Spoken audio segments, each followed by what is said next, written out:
A diver's hand breaks the surface of the Mobile River. The water runs the color of coffee.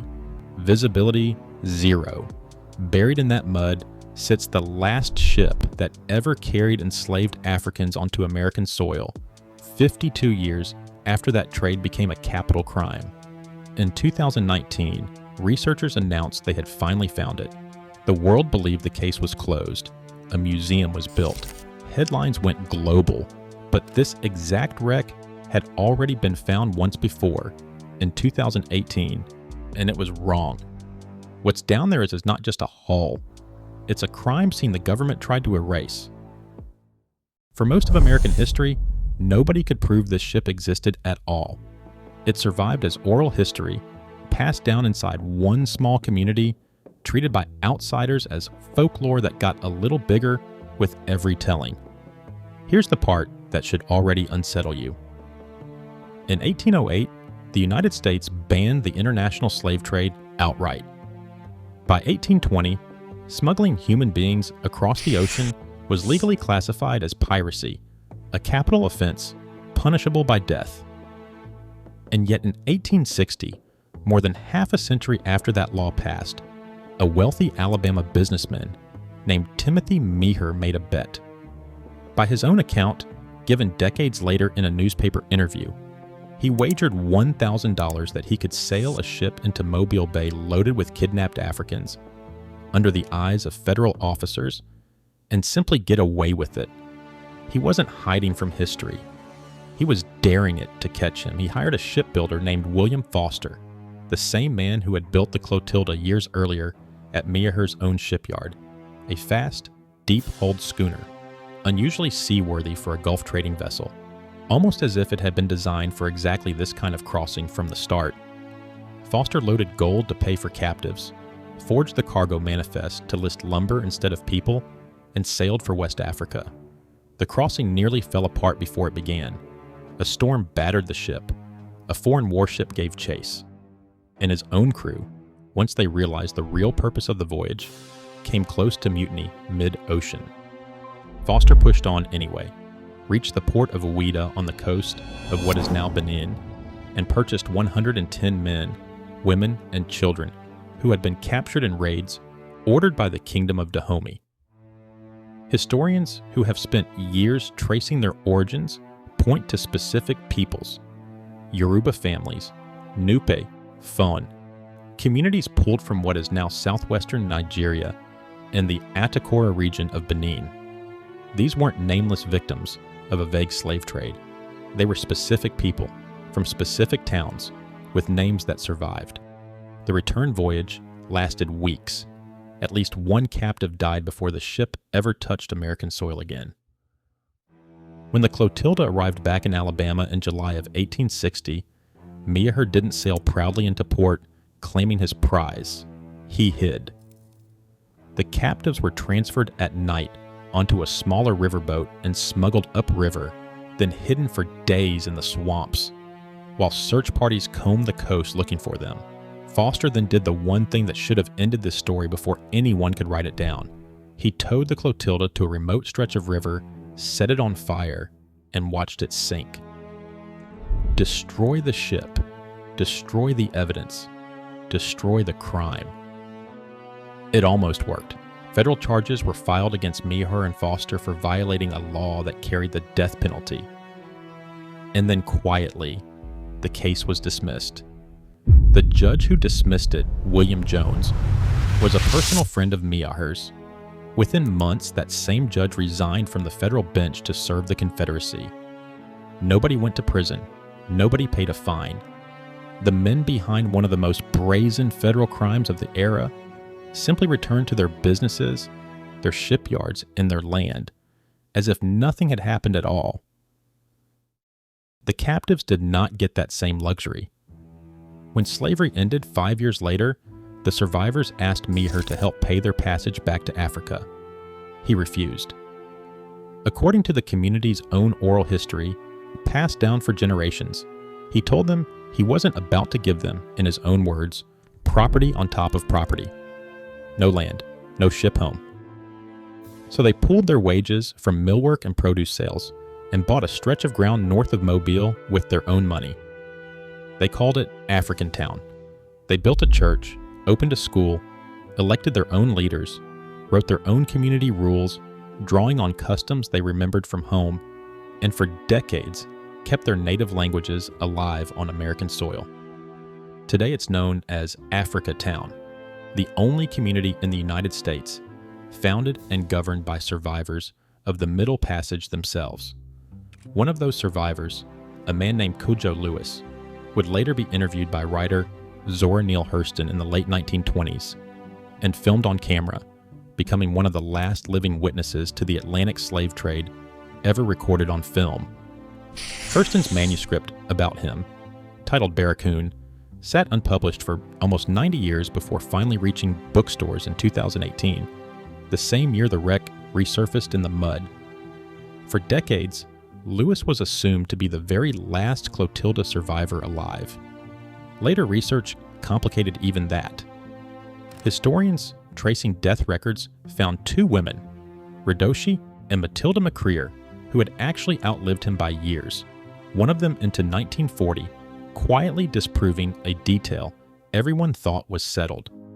Lewis is buried in the same cemetery the community built with its own hands, a small plot of ground that, for over a century, was one of the only physical traces of this story anyone could actually point to. Decades later, a television genealogist would trace the musician Questlove's family tree, live on camera, straight back to two Clotilda captives, Charlie and Maggie Lewis, turning a name in a history book into someone's actual, documented great-great-great-grandparents. For over 100 years after that, the ship itself was just a rumor, sitting somewhere in Delta mud. Locals pointed at half-sunk wrecks in the river and said, "That's the slave ship," without any way to prove it. Marine surveys came and went across the decades. Nothing was confirmed, and that's the detail that should bother you. A ship carrying this much historical weight sat in shallow water in a river people fished and boated across every single day for a century and a half, and nobody could say exactly where. Then, in January of 2018, a storm changed everything. A rare winter weather system pushed water out of the delta, dropping the river to an unusually low level. A local journalist exploring the exposed mudflats spotted the arched wooden ribs of a large wreck breaking the surface, curved out of the mud like a dinosaur's spine. It looked like the discovery of the century. State officials got involved. Archaeologists were called in. For a few weeks, people believed the mystery was finally over. It wasn't. When marine archaeologists actually measured the wreck, the numbers didn't add up. This ship stretched over 150 feet, nearly twice the length the Clotilda was known to measure. There was no fire scarring anywhere on the hull.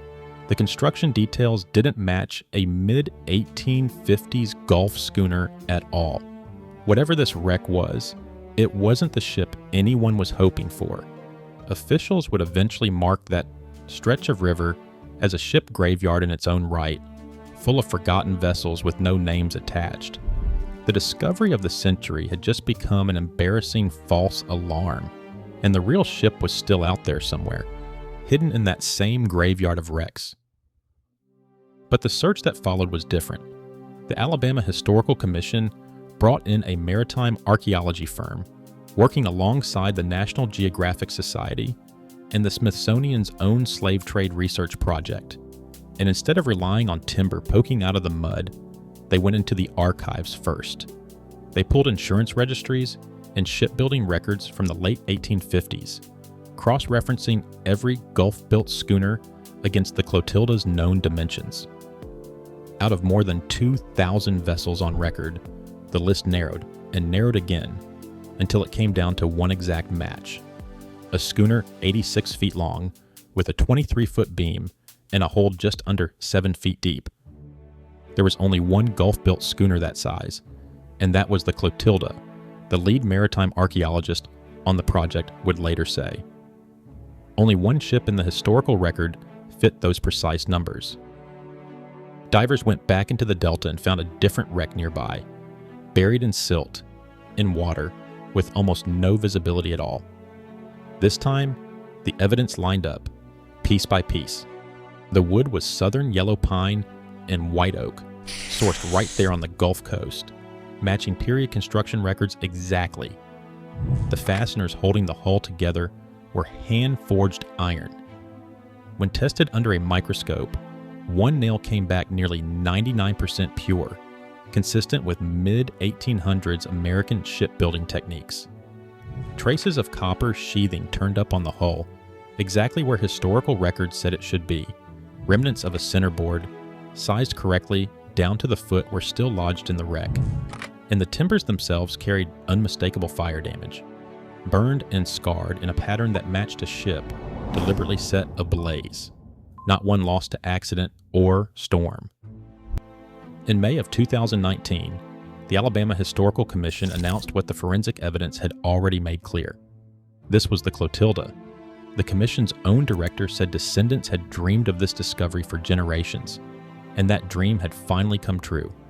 Researchers described it as one of the most thoroughly documented ship identifications ever conducted, cross-checked against archives, wood samples, and metal analysis before a single name was attached to the wreck. Descendants of the survivors, some of whom had heard this exact story from their own grandparents and great-grandparents, finally held physical proof that the thing they'd been told their whole lives was real, not folklore. One fifth-generation descendant put it simply: the ship being found gave them proof for people who lived and died never knowing it would surface. People who grew up being told their ancestor's story was probably exaggerated now, had a forensic report to hand back. The site was later added to the National Register of Historic Places, and Alabama moved to claim legal custody of the wreck itself, a formal admission that this piece of the riverbed belonged to history now, not just to whoever happened to own the land above it. You'd think that would be the end of it. It wasn't, because confirming the wreck didn't answer the next question. It created it. If the ship is really down there, why can't anyone bring it up? In 2022, archaeologists went back for a longer, more careful dive, working through nearly zero visibility by feel as much as sight. They recovered close to 100 timbers and artifacts, pulled sediment cores for dating, and scanned what remained of the hull in 3 dimensions. What they found surprised even the experts running the project. Roughly 2/3 of the original wooden structure was still intact, including the hold where the captives had once been confined. Investigators on the project said it might be the best preserved slave ship wreck ever documented anywhere in the archaeological record. That's remarkable. It's also the problem: a century and a half underwater, a possible mid-20th century dynamiting by locals who wanted the wreck gone, and decades of exposure to salt and shifting silt have left those timbers fragile enough that in 2024, officials concluded the wreck simply cannot be raised with any technology currently available. The ship that survived fire, water, and 160 years of time is now too delicate to touch. There is one more open question sitting inside that hull, and nobody has answered it yet. During that same dive, a forensic scientist began testing sediment pulled from inside the sealed hold, hoping to recover traces of human DNA, specifically the kind of genetic material that could point toward the exact region of West Africa the captives came from. The goal was cautious from the start: general ancestry rather than individual identification, the kind of result that might confirm a region, a people, a coastline without ever naming a single person. As of now, no results have been published. The sediment sits preserved in a lab, sealed in containers, waiting on a shelf. The question sits open.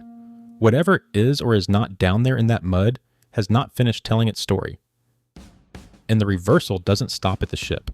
It moves on to land, into the present, into a family name that's still on the deed. The Meaher family never went to prison for what Timothy Meaher orchestrated in 1860. Today, that same family still owns roughly 14% of the land in historic Africatown, alongside a timber and real estate business worth tens of millions of dollars. For generations, they said almost nothing publicly about their ancestors' crime. Property markers still carried the family name. Then, around the release of a documentary examining the wreck and its aftermath, family members finally released a statement calling what he did evil and unforgivable, admitting they had been silent for far too long.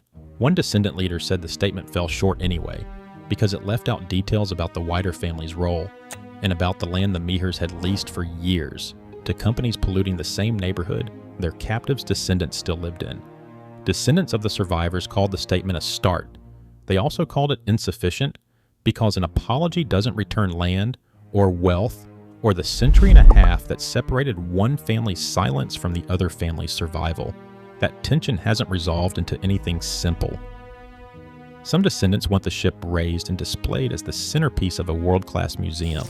Others argue the obsession with raising it distracts from the descendants who are still here right now, living beside the industrial corridor that surrounds Africatown. Around 1,200 residents filed suit against a nearby paper company, alleging it released cancer-linked chemical compounds into their neighborhood at levels above federal limits, in a community already boxed in by an interstate highway on one side and heavy industry on the other. Some frame the ongoing conversation with the Meher family as reparations. Others insist on calling it reconciliation. In 2023, a Meher family member sat down face-to-face with descendant representatives on camera and admitted the family had been silent and distant for far too long. Afterward, some property markers bearing the family name began quietly coming down. But the asks from descendants have ranged further than an apology: equal educational opportunity, land ownership, a real accounting of how the family's wealth grew on the back of unpaid, unpunished crime. Nobody fully agrees on which word, reparations or reconciliation, is the honest one, or who gets to decide. There's also a quieter dispute over credit. The journalist who first spotted wreckage in that low water winter of 2018, even the wrong wreckage, has said state institutions and researchers tried to write him out of the story once the real ship was confirmed. He kept searching after the false alarm, working with a university team along the same stretch of river, and it was his coordinates that eventually led investigators to the real wreck. The lead archaeologist on the identification has since said publicly that no single person discovered the Clotilda, that it took a whole group working together, and that the journalist belongs in that group. What is agreed on is this. In 2023, a new museum opened near Africatown, displaying recovered pieces of the Clotilda still preserved in tanks of water, alongside a wall naming all 110 people who were forced aboard that ship. A new welcome center broke ground nearby in 2025, meant to keep the story visible for the next generation, with construction expected to finish in 2026. The town itself, meanwhile, has shrunk over the decades.